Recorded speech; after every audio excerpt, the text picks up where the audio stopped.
Nasubukan mo na bang magluto ng dinarobo? Kung hindi ba, para sa'yo ang video nito.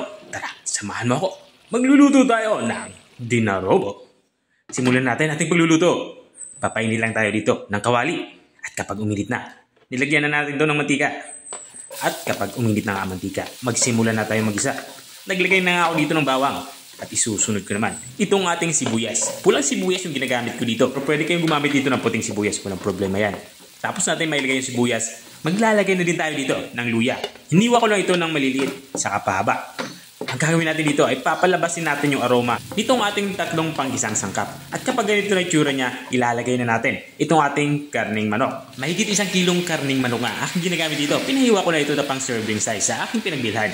Ang gagawin natin dito ay isisir natin to hanggang sa magkulay light brown ang kulay ng ating karning manok.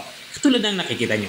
Kapag ganito na itsura niya, ilalagay na natin itong ating dugo ng manok. Yung ilalagay ko ang dugo ng manok dito ay yung mga nabibili na sa palengke na nakabloke. Pero pwede kayong maglagay dito ng fresh na dugo ng manok kung mayroon kayo. Ako kasi wala talaga makuhang fresh na dugo ng manok. Ang gagawin natin dito, isasama natin ito sa paggigisa dito sa ating karning manok. Maglalagay na din ako dito ng mga pampalasa. Naglagay ako dito ng black pepper. At nilalagyan ko na ito dito ng soy sauce o toyo. At para mas maging malasa yung ating nilulutong ulam, naglagay ako ng 1 perasong chicken cube. Dinurog ko lang ito at saka ko ito hinalo para mabilis itong matunaw. At kung nandyan ka pa rin at nanonood hanggang dito sa parte ng aking video, ibig sabihin na interesado ka sa aking niluluto. Baka pwede mo naman i-comment kung taga saan ka, para alam ko kung hanggang saan umabot ang aking video. Dito nga sa parte ito, ay nilalagyan ko na ito ng suka. Naglagay na din ako dito ng dahon ng laurel para sa ating aromatics. Tatakpan natin to at papakuloy natin to. Mga 15 to 20 minutes natin itong lulutuin. Mabilis lang naman kasi maluto itong karning manok. Hindi katulad ng karning baboy na matigas kaya matagal lutuin.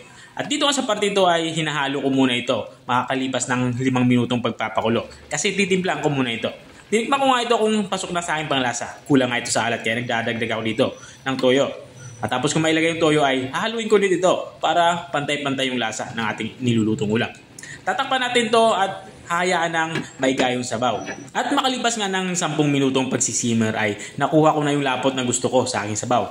Dito sa parte nito ay halos patapos na din ako sa pagluluto. Kung nakikita nyo nga, halos wala na nga talagang natirang sabaw. Ito yung gusto ko. Kaya bago natin to i-serve, lagyan lang natin to ng green na sili para may konting anghang naman. Pero kung ayaw nyo ng manghang ay okay lang naman, wag nyo nang lagyan. Ito naman kasi ay optional.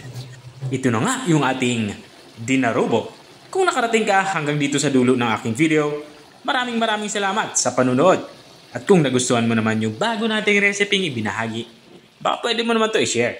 O siya, hanggang dito na lang ako. Kita-kita ulit sa mga susunod kong mga videos. Paalam! Bye-bye!